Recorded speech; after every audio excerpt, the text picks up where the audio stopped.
We're going to this, and I'm going to start with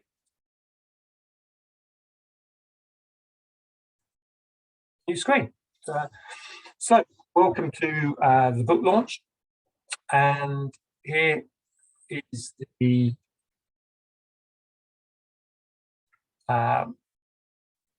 oops.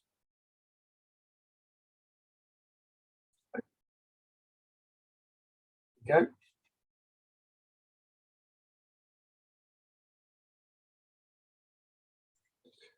Right, there we go.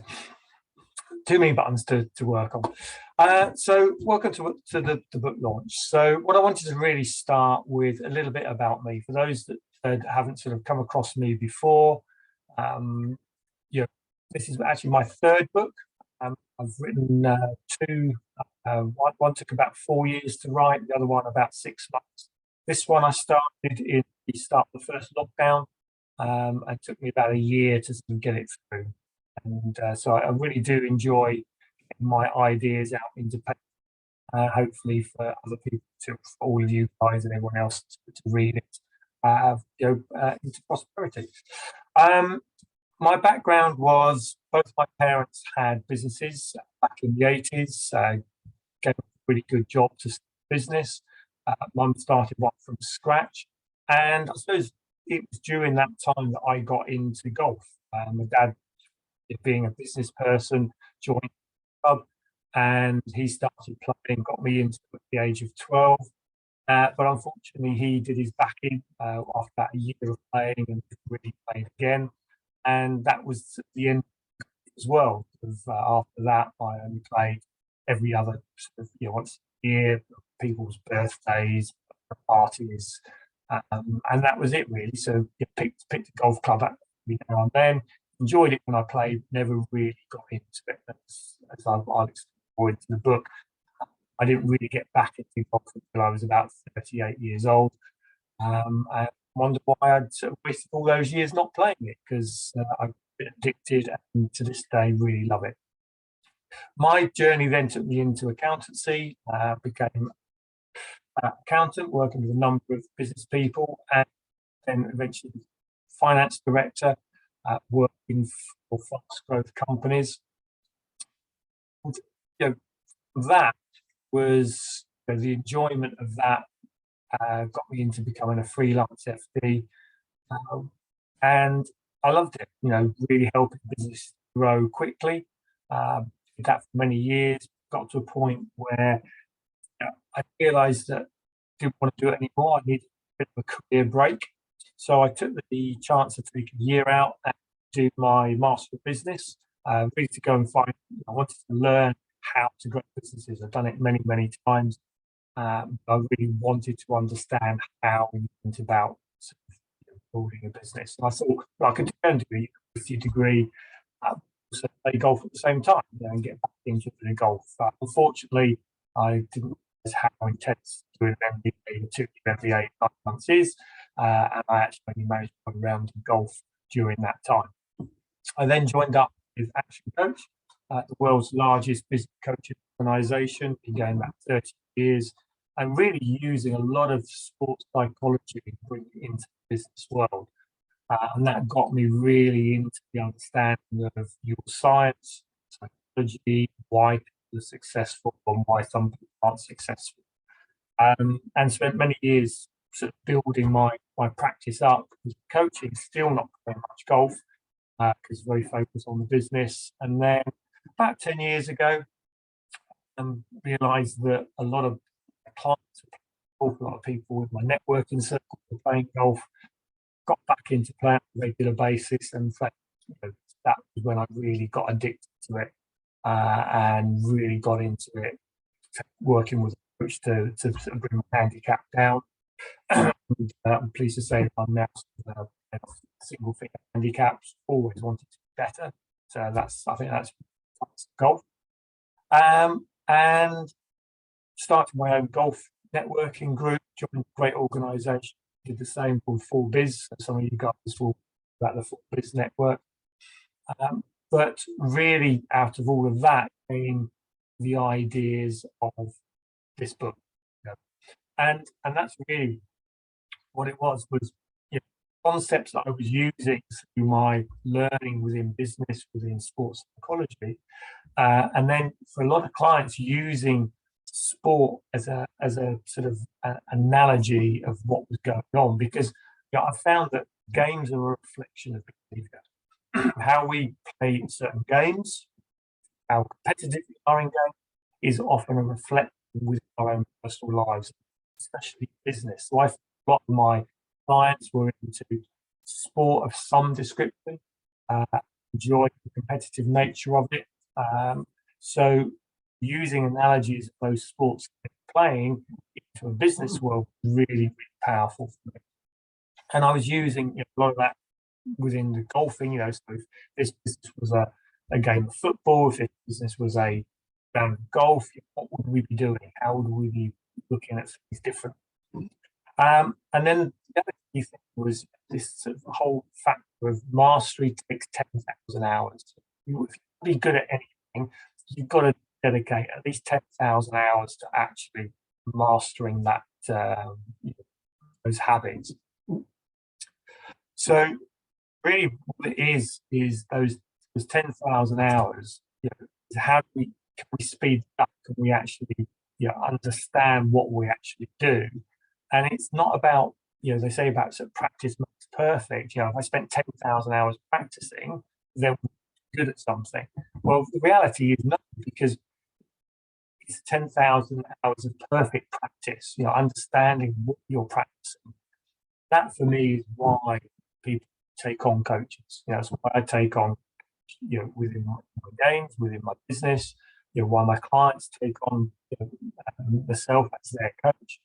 And what I came to see was not enough people, in my mind, use coaches of any shape or form, be that business coaches, be that sports coaches, be that life coaches. If you want to be good at something, then be working with a coach to actually get yourself better. And if you look at all top athletes, doesn't matter what discipline they're in, almost what level, they will be working with a high level coach. So why isn't that true people at a lower level, regular Joes that are around? Why are we not seeing the benefit of using coaches? And that was really what spurred me on to actually writing this book, because I know a lot of you guys, golf pros out there, if you look at a typical golf club, you'll see that probably about 500-600 members. How many of those members are actually using you as a to prove? It'll be probably less than 10%, I would guess. So find something to actually get more people into actually coaching, into learning and developing. Then not only do you guys benefit as coaches, but also your students benefit, because part of the enjoyment of it is actually getting better. If you're getting better, if you're actually improving, then you're going to enjoy it more. And that's exactly the same is true within business. If we look at business, then we start to sort of see the same traits coming through. So if we look at the, break it down into its chapters, I really wanted to sort of, keep this sort of synergy between golf and business. So I basically took as many sectors of golf as I could and broke it down and talked about sort of the business side. But again, the golf side is also relevant as well. So the first chapter was really about the game, understanding the game that we're playing and looking at the two games, game of business and a game of golf. And actually, when you trace their roots back, they were actually formulated in a very similar time frame. There's history goes back into ancient Egyptian times, where a form of golf was played, and forms of businesses back in those times. Romans brought things in, but really business as we know it today started in the 1700s. So did the game of golf as well. So they've grown up side by side through the ages. But also, when we look at golf, everyone understands what the game is. It's a simple game, and it's well talked about. It's not difficult. So getting into it, you sort of understand the game that you're playing quite quickly. Within business, that's always the same thing.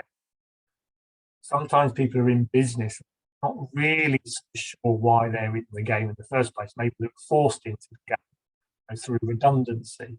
Maybe they had that sort of, we call that entrepreneurial censorship, where they actually want to be successful business, be the next sort of, I used to say Donald Trump, I don't like to say that anymore, but in the UK, we've got sort of Alan Sugar and Richard Branson, the Elon Musks of this world. So those are the outliers. They're the Tiger Woods of the game. The majority of people that play the game are sort of normal people who just want to go out there and play to the best of their ability. And that's really what this is all about, is you play the game to the best of your ability, but you don't know what your ability is until you're pushed a little bit further. So, we're looking at the games themselves are actually quite sort of simple. The game of business actually through this is a simple game, but it's not easy. Golf is a very simple game. You've got to get a little white ball into a slightly hole. A very simple concept, but actually the techniques and everything into it is actually far more complicated. So once we understand that business is just a game, a game that we're playing, we want to play it better. If we want to play it better, then we need to learn how to play it better, and we need to practice the right things. Then we can start breaking this down into its component parts. The first part, I talked about in chapter 2 is the goal. Goals in life are so important, because they're the sort of the compass of the brain. That's what we focus on, that's what we drive towards, that drives our behaviors, our beliefs, and also drives our actions. So if our goal is big enough, want it enough, then we'll do whatever it takes to actually get it. So in golf and any sport, generally the goal is quite simple. It's sort of set out for us. The game itself is really what golf is all about. So, excuse me, for golf, the goal is, initially to get the ball in the hole, in as few strokes as possible. And keep score on that, and then within golf, you were given a handicap system, which allowed different levels to play against each other. And to be honest, one of the unique games out there that it is so inclusive of age, demographic. Doesn't matter how old you are, how young you are, how tall you are, how small you are, male, female, whatever it is, we can all play the game and we can all play together with this handicap system. Business, in a way, is very, very similar with that there's nothing that defines who can play the game of business. Anyone can commit to actually play this game. The only limitation of it is really what you set on it. If you set small goals, you'll achieve small goals. You set bigger goals, can't guarantee you'll achieve goals, but the fighting chance of actually working towards it. So understanding what the goal is within a business side is a lot more difficult, because it could be anything. But one of the key things for me to remember is it's about financial freedom. One of the main reasons you take on a business is to get you to a point. You take on more risk, you take on more challenges, but you want to get to the point of being financially free. In this chapter, I'll go through some calculations, and actually show you some numbers of financial freedom really is all about. And I think a few people that set out on that journey of business, they look to pay the bills. My goal is to pay the bills, my goal is to do something I enjoy. But if those are your only goals, once you've achieved them, then that's where you stay still.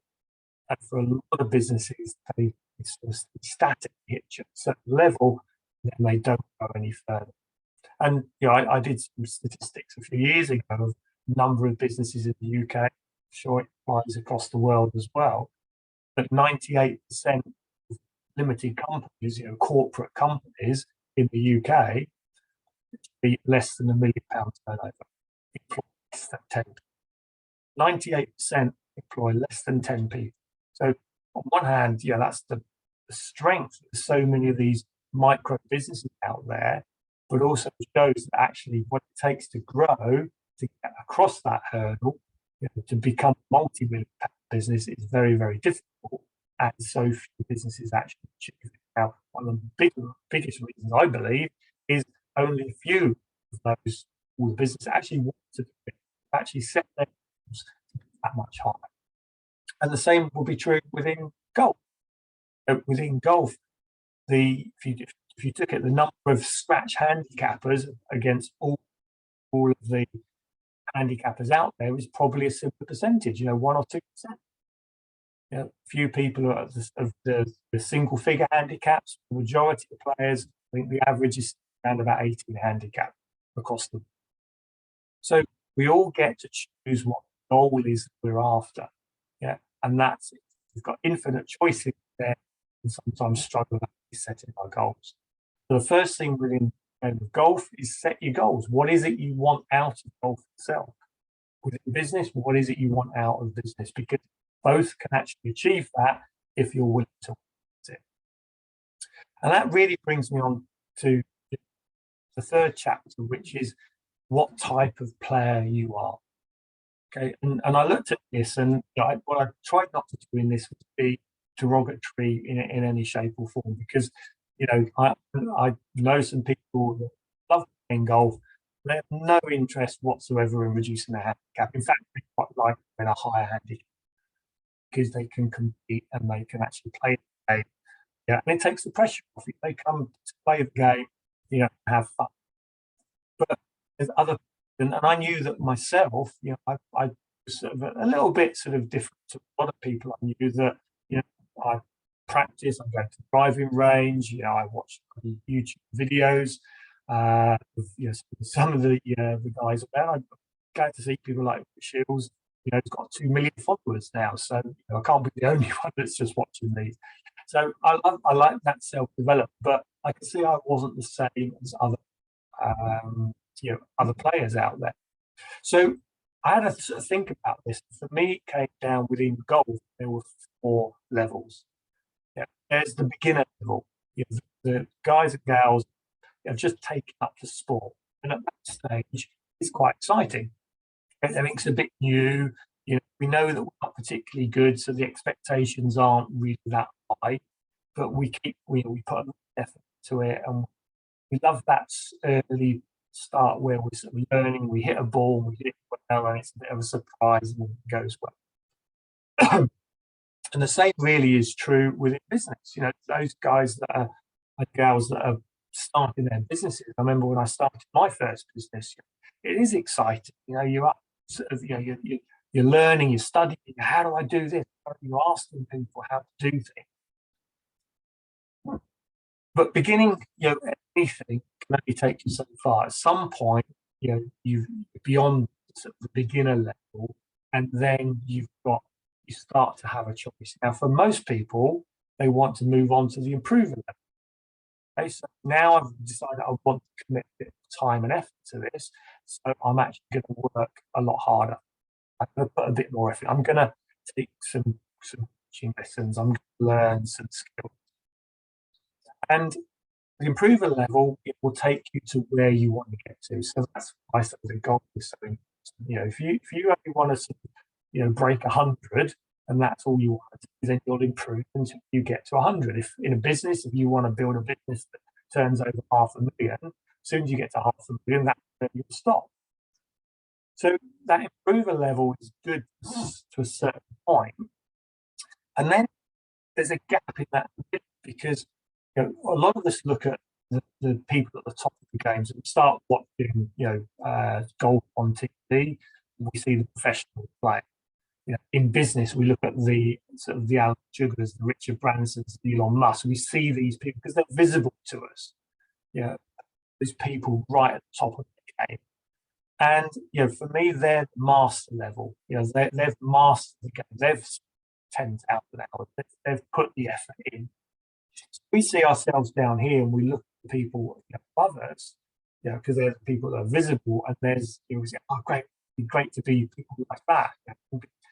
fantastic to be able to swing, a club like Tiger Woods or John Rahm or your idol is for me at the moment is good old Bryson. I just see the way he's changing, and that sort of compels me to sort of to try harder and put the effort into what he's doing. But then we have to ask our question. Yes, I'd give my right arm to play right, but would I commit my entire life? Would I put the practice in that he does on a day-to-day basis, his gym work, his fitness work, his his dietary, to actually be as good as he is? And that's where the masters generally are beyond that for us. So what happens is, becoming a master takes a lot of work, 10,000 hours, continued improvement, and you look at every one of the top pros, they continue to learn. The same is true in business. The top business people out there continually learning. You look at them thinking you want to be like them, but be prepared to put the effort in, really push it as much as they have. So what happens is we end up in the fourth category, which is the lifestyle, that we build our business and we build the game of golf around us that suits our lifestyle. For me, I'm still working, therefore, while it's, I love it and it is important to me, it's probably a twice a week thing, and a bit of practice in between. For some people, it's once a week. For some people, it's once a month. Some people, it's once a year. And the same is true with the business. That the business sometimes can be a lifestyle business. I do enough work within my business to get the result I want to get. But if I'm not set a bigger goal, then I end up being stuck at that level. And in this chapter, I do talk about the different handicaps. And, the 18 handicap is a nice handicap. You get one shot per hole. In business, £1 million, £1 million business is a nice business because it's not too big, it's not too small. We get comfortable, we get stuck in that way. Maybe we need to look at this, and ask ourselves, do we actually want to go back into the improvement level and keep working, keep seeing if we can be a little bit better each time? And that's where we come back to the coaching side of things. Is it's easy not to do it. We need to have a commitment side in order to push ourselves forwards and see how good we can actually become. And sometimes you may surprise yourself. Maybe build a much bigger business, achieve far bigger financial freedom goals. Other time within the golf, you might get down to a handicap and be able to play the golf that perhaps at the moment you can only dream of. But if you're not committed, if you don't understand which one of those players you really are, really want to be, then you generally fall into that lifestyle, which is not a bad thing if that's a choice. Chosen to be in there, then great, enjoy it. But for many in business, they haven't really chosen that, and therefore, perhaps need to ask themselves the question. So once we've got the players, then I looked at the courses and thought, well, for most people in golf, they join a golf club and then they play their golf at that golf club. And they get good at it, they understand how it plays. And again, we get into our comfort zone and if we play okay on our own home course. And the same is true within business. We create one business and we get in that one business, we get comfortable in that one business. Well, in golf, there are thousands, millions of courses. There's probably 100 courses in your local county. So how many of those are you playing? How many of those are you sort of stretching and trying new things? Fantastic to be on tour. Those guys watching this that have been on tour, it must be fantastic to go and play a brand new course, at least 3 times, 3-4 times in a week, every week. How exciting is that to be doing something new every day? Same within business. There's no rules with business that you've got to stick at the same business. Often we haven't mastered one course enough, one business enough before we get this one. So if we can understand that there are different types of courses, there's links courses, there's forest courses, there's all these types of courses, there's types of businesses as well. To be honest, if you're playing a course that you don't like, for me, I don't particularly like Win. I struggle with it. It's sort of, the noise of the wind. Yeah, I play on a course that is, top of, with the highest point in our county. So sometimes I sort of sit there thinking, oh, perhaps I should find another course that suits my style better. Same in business. If you're in a business that's not giving you results or not enjoying it, then maybe you need to change that business a little bit, get into a different type of business, use the same skills. COVID, the last couple of years, a lot of businesses were pivoted, were and actually in a better state now than they were before COVID, because they're playing a course that suits their style far better than the course they were playing before. So just having the idea that there are many courses out there that we can play, and perhaps we should be sort of thinking about playing them as well as we can, be open to actually there are other courses we can go and actually play with. And then, an interesting this one was, good old hazards and conditions. As I said, the course I play is Downlands course, so it's on top of the South Downs on the south of England. Very, very windy. On a still day, the course has no defence. On a windy day, it has massive defence. Same with links course by the seaside. Their challenge becomes with the conditions that you play. If there are conditions that are benign, then there might be hazards, bunkers, water hazards. All of these things are there within the game of golf to make it more interesting. If we golf course and every golf hole straight up and down, 200 yards is it, none of us would play golf for very long. It's a bit like going to a driving range and spending every round at a driving range. Great for practice, but it's not what golf is all about. Harder the course, the more recognised it is. Some of the PGA courses out, you see the top players, struggling to break par on them. But that's the thing with golf. We don't look at golf and go, do you know what? I wish this golf course was easier. What we say to ourselves is, I wish I was better. I wish I could play this course better. Yes, probably half around you're in the fifth bunker, you might be saying, I wish there wasn't so many bunkers, but you're not really saying that, because if there was no bunkers, it would be the course it is. What I'm saying is, I need to practice my bunker shots. I need to get better. So we end up potentially with hazards and conditions that we end up with blame, excuses, and denial. We blame the conditions. That shot went off course because of the wind. We make excuses. I don't particularly like these thoughts, or we just ignore them. In complete denial of it. And the same is true within business. I see too many people within business that use the excuses and denial for the lack of their success, the lack of their progress. You can't get good people.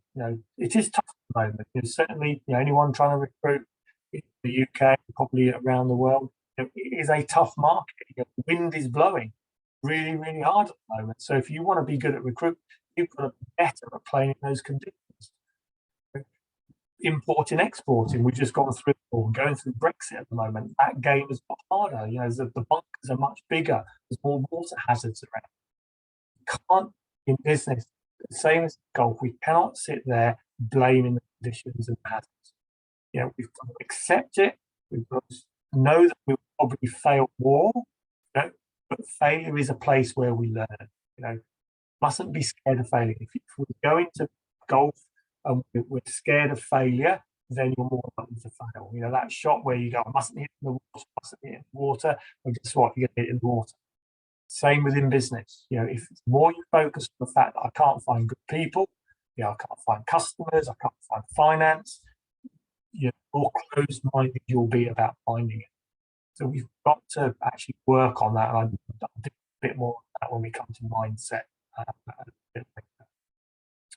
So the key to this is easy does not mean fun. Business is not there to be easy. Business is there to be challenging, for us to challenge us to get more out of us. Golf is there to be challenging to get more out of us. We should learn to love the hazards, learn to love the problems in business. The better you are at solving problems in business, the better business person you'll be. So problem solver you're in golf, the better golfer you'll be. So true. And then that brings us on to the tools that we have to play the game. So within golf, we have a set of clubs. And when I thought about this, well, actually, if you play, I play my other sport is tennis, and tennis, a tennis racket, cricket, you've got cricket bat. In most other sports, you have one tool, and in golf, you have a tool which is the clubs. But actually, you've got 14 sticks. You've got 14 tools to master. So it's more like being in a band than it is playing sport. In a band, you've got the drums, you've got the flute, you've got violins, you've got guitars, you've all these different instruments.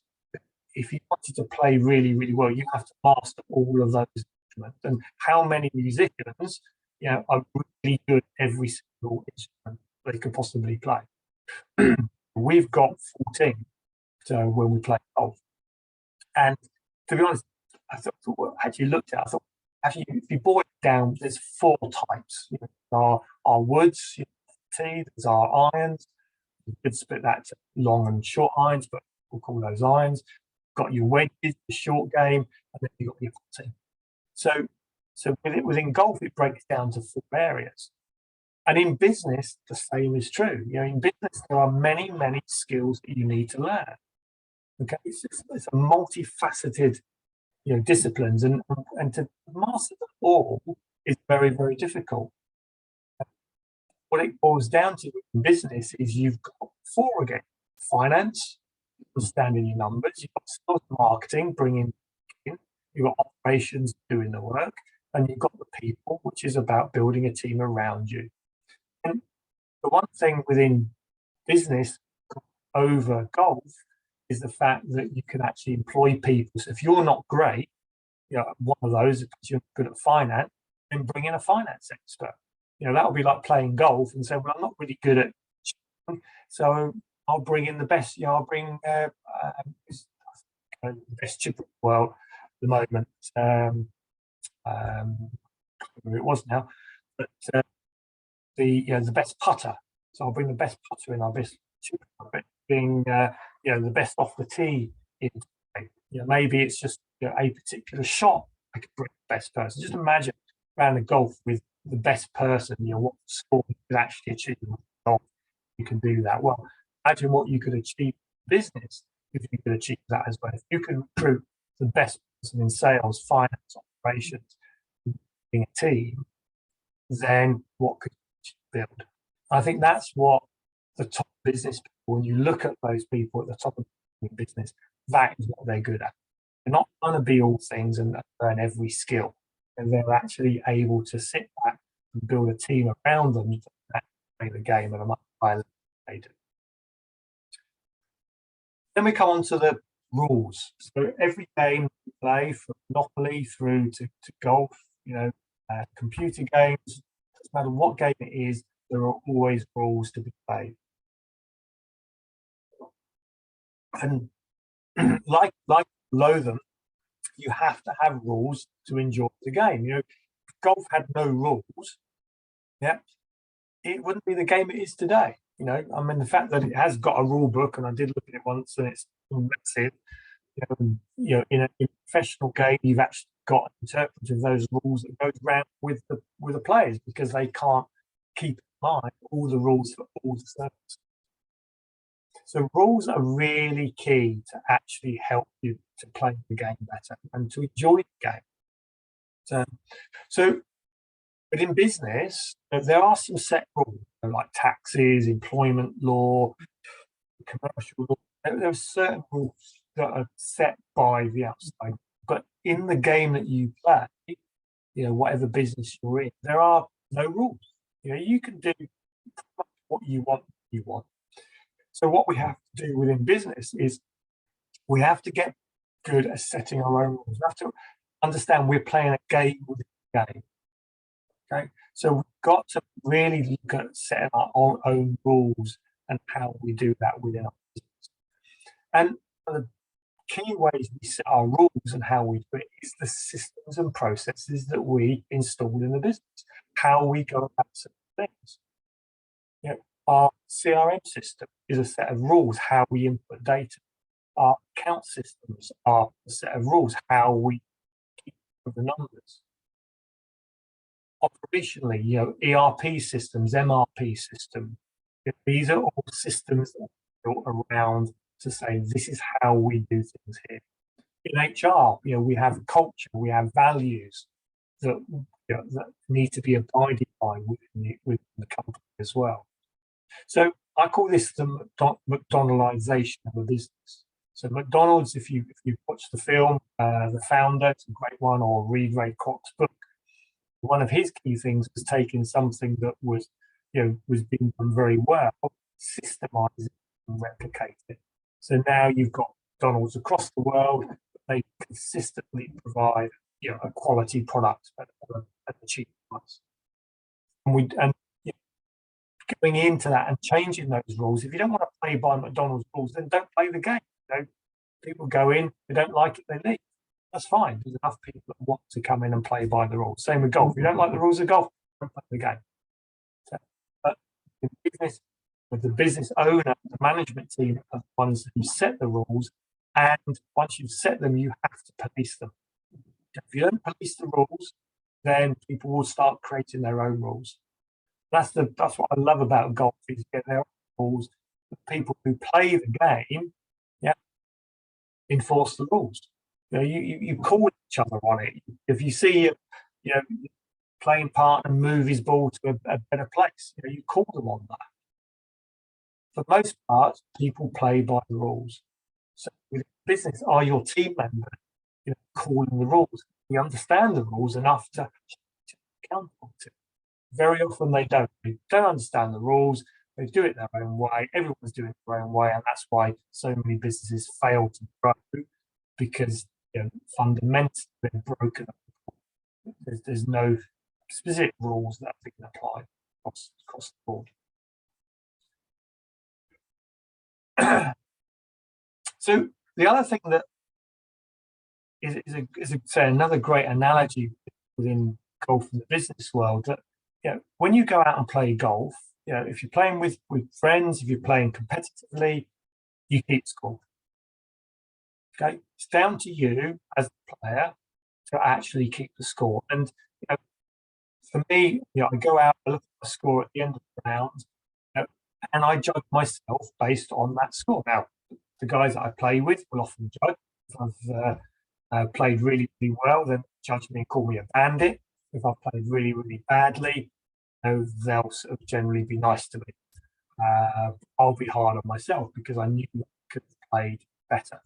No one is out there is actually holding me to account, beating me with a stick if I do badly, you know, or you know, even rewarding me if I do well. The score is there for my benefit, to get the best out of me.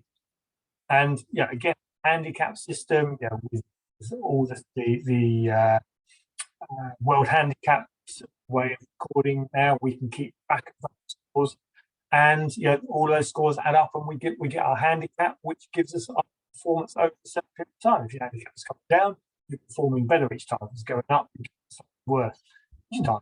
So we're quite happy to have a score to keep, you know, for everyone to know what our score is. In business, often, you know, as business owners, you know, we keep the score close to our chest. We don't like the other, you know, team members understanding what the score is. Maybe we don't understand the score ourselves. If we can't read a financial statement, you know, it's how can you play the game? It still amazes me when I see, you know, some businesses and say, can you show me your accounts? Well, they're with the accountant. They're 6 months late. Well, how can you play your game and not know your profit, your loss, your sales, your percentages?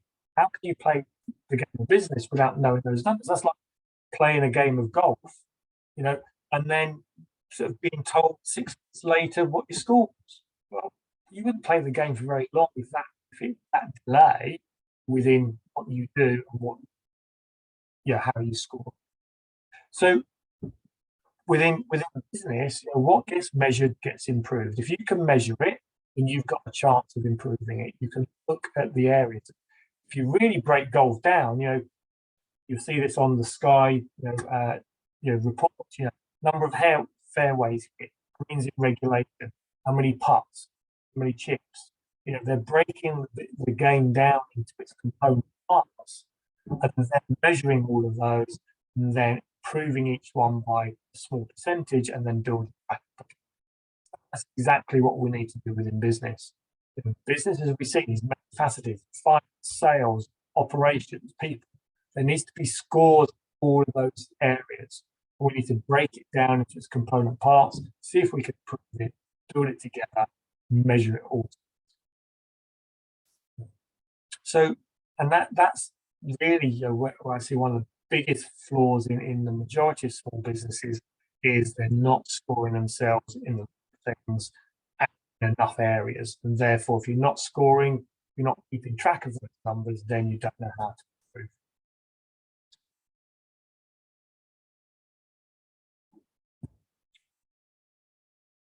Chapter 9 was an interesting one because I wanted to bring it in because within business, as I said before, building a team is so fundamental to actually building a successful business. If you want to build a commercial profitable enterprise that works without you, you have to have a team.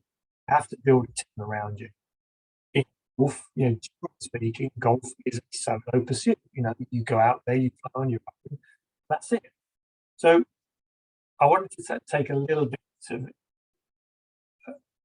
slightly wider area within golf. So I chose the Solheim and the Ryder Cup, which is where golf becomes a real team game. And you can see within that, I say, unfortunately for the Europeans, our performance wasn't that great at the last Ryder Cup. But I think what it did show was USA they had done was actually really bring the team together, which probably hadn't done in previous years. The team actually gelled. Previous years they've had the talent individually. As a team, it didn't quite perform. Perhaps the Europeans individually weren't as good, but as a team, we came back really, really strong. And and also I think a small percentage of it this sort of last year was the crowd. The fact that there were no European crowds there, so the team spirit wasn't able to sort of really come to its full potential as it has done in previous Ryder Cups. We're very interested to see when it comes to next year, I think it is, and hopefully by that time, we've got equal numbers of Europeans and Americans there, and see where we are within that. So building a team is so important, and one of the key things to build a successful team is building a culture. A culture of any group of people will form naturally, but doesn't always mean it will be a good culture is left to form naturally. And within this chapter, I refer to Clive Woodward. If you read his book on winning and what he did with the England rugby team, for the 2003 World Cup, you can see that everything he did for the previous 4-6 years before that was building a winning culture. And if you get to speak on it, he's 100% behind the fact that if you want a high performance team, you need a high performance culture. While it only happens once or twice, once every 2 years within golf, you can still see it, that the culture of the team. If you get it right, will give you an extra, 10-20% above the talent. You need the talent as well, but almost the talent is a given. If you don't have the talent, you're never going to win. The culture takes it to that next level, and that's what we have to do within a business: is build culture within our organisations. Chapter 10, I had an interesting conversation with a chap who read the book, and he said I struggled a little bit with chapter 10. And and to be honest, chapter 10 is my favourite. It's the one I've done probably the most work on, research, and looked into it. And I think I've got, I wouldn't say a unique perspective of this, but I've certainly, I've brought it down to something that most people can understand, not sort of taking the neuroscience, the psychology, and boiled it down to the fact that there are basically three levels of brain function. Okay, our brains have evolved over here, and we've got three parts to our reptilian brain, so which is really about our fight or flight. It's our sort of actions, so that controls our bodily functions. We've got our limbic system, which is our emotional brain. So that's how we feel, how we react to certain situations. And then we've got our cortex, our thinking brain, learning brain. And if we want to be good at anything, those three parts of our brain have to be together. Our thinking brain, our neocortex is our ability to dwell on the past, remember and learn from what's just happened, to project into the future and see things that are going to potentially happen. Our limbic system is our emotions and how we feel about something. And then our reptilian brain is our actions, is actually. So when we're learning, very much use the neocortex to actually then program the limbic and the reptilian, to actually get the muscle memory to a point where it can happen its own. And this three-way conversation between our brain can either help us, get us into what we call the zone, where there is full harmony. You're in sporting world, it's called the zone, or they interfere with each other, which reduces our performance. So if our neocortex is thinking negative thoughts, our limbic system is feeling a bit perturbed and a bit worried, and then our reptilian brain is in fight or flight and actually not perform to its best. And this is what a lot of mindset coaches are working with athletes now. It's not about the technique. They've got perfect technique. They can always be better, but they've got technique to win at tournaments. What they're lacking is that mental strength. If anybody watched the Nadal final at the Australian Open, there's a guy that has amazing mental strength. He's able to get those three levels, his neocortex working, his emotions in check, but enough to drive his energy levels forward, and his reptilian brain at control, but actually allow his body to do what it should do, what it needs to do, peak performance.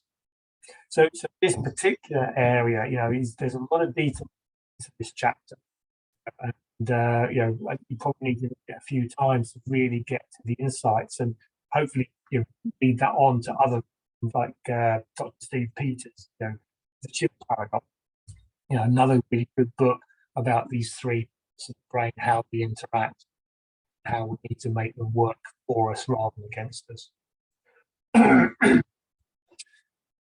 I then sort of really had to bring this back to the coach side of things. But within golf, this is another analogy. When I did this, and I did this in a blog many years ago, was actually looking at on the golf course, when you're playing the game, you can't take your coach with you. You're on your own, but you have a caddy. So your caddy actually is playing coach. He's there or she's there to talk to you, to help you through that journey. There's 4 days at 72 holes of intense pressure. Is the only person you're allowed to talk to. Is there to support. And if you look at, I listed some of the sort of top professionals, relationship with their coach and longevity in that relationship often transpires to their success. The ones that keep their coaches or their caddies for a long time actually, get that relationship to levels that it all becomes a symbiotic relationship. I'm sure that's true with coaching as well, though less is said about the coach, because generally behind the scenes, and it's potentially talked about once in a while. That's I got into coaching not to win trophies and to be up there, get the accolades. I get my pleasure helping people to achieve those levels. I'm sure the golf pros out there are the same. Get the pleasure about helping people to the best that can possibly be. If that best means winning stuff, that's fantastic. But even just helping somebody be a little bit better, is still happening for us. So within this chapter, what I did was actually say, from a business point of view, the caddy is also what I do, because I'm actually on the pitch with my clients, actually working with them on a day in, day out basis within their business. I don't swing the golf club, I don't play the shots, that's down to them, but I'm there to help them with every shot they play, to talk about it, to reflect on it, to see what shot we should play the next time, to select the club. So I've taken all the areas, of how a caddy helps golf pro, and actually said, well, that's the way that, as a business coach, I help, my business owning clients as well.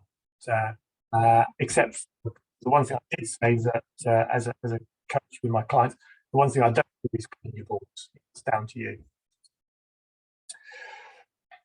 So there's only one way to go after all of that, which is the 19th hole. And within all sports, all games, there is an end game, as we said at the start. Goal setting is one of the most important things we need to do. What's my goal? But a round of golf has 18 holes, as many shots as you want to take, and then it comes to an end. You go into the cafe afterwards. You talk about the good shots, the bad shots.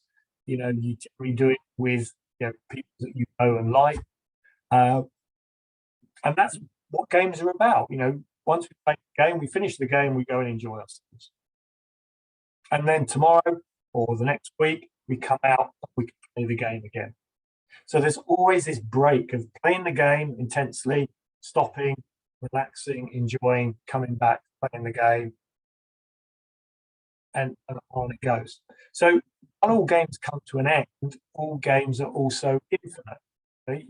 They'll be playing golf long after all of us have long popped our clocks. And the same is true within business. Okay, all businesses will come to an end. Okay, at some point, your business will end. Whether it's your generation, you pass it on second generation, third generation. At some point, it comes to an end, but it definitely will come in to you as the business owner, the director within the business. So, if we've set our goals of what we want to achieve, then we've defined what that ending is. But sometimes that might be 5-10 years hence. Right, I want to exit my business in 10 years' time. Well, that's great. That's 10 years away. That's like saying I want to be, a single-figure handicapper in 10 years' time. Well, that's great, but I need level goals as well. So breaking our goals down into smaller areas, is really, really important. And actually taking time out from the business to actually reflect on how you've played the game, what went well, what didn't go well, is also important. And what I find within business people is they don't take enough breaks. And I'll put my hands up. I've been there. Worked solidly, 12-hour days, 6-7 days a week to get the business going. But at some point, you do need to step back, look at how far you've come, enjoy the life that the business gives you. And that's what I said at the start. We're not building a business to give us financial freedom. If we're not building a business to give us what we want in life, if there isn't a 19th hole, then what's the point in playing the game? You've got to understand a business is there to give us more life. It is not our life. Same as golf is there to make us enjoy it. It's not our life. There is a distinction between the game that we play and who we are as a person. And often within business, that gets very murky and I find business people in their 60s, 70s, that don't want to sell their business, don't want to exit business because this is my baby. Well, what would I do if I wasn't in business? Well, one thing, go and play more golf. Well, I don't know how to play golf. Well, you should have started playing 20 years ago. So being clear what is it you want, knowing the player you are, these are fundamentals in the game of golf, in any sport, but especially within business. Business is a complicated game, but if you treat it as a game and you approach it as a game, then I think you're going to play it at a much better level. So I've talked there for best part of an hour. I must admit, I haven't looked at any questions, so I'm just going to switch over. Oh, there are. There's, if there are any comments, please, do leave some comments. If I don't get a chance to answer them now, I'm quite happy to come back to you at a later date and answer those for you. But if you want to drop me an email at any time, please do that to answer any questions you've got. And that's the 19th hole. So so any questions you've got, just drop me an email, get in touch with me. More happy to answer those. As I said at the start, for a lot of you guys that are watching this, I put this out. There's many golf pros and can, so those that are connected, thank you very much. It is an honour to be connected to people around the world who love the game of golf, but hopefully also see those similarities that I did in the business side of it. So the other reason for writing this is, go back to the golf club analogy, where you've got 500-600 members in a golf club. You've got the golf pro, everyone knows by name, sees them on a regular basis, but probably less than 10% actually would ever have a lesson, alone have regular lessons and looking to improve.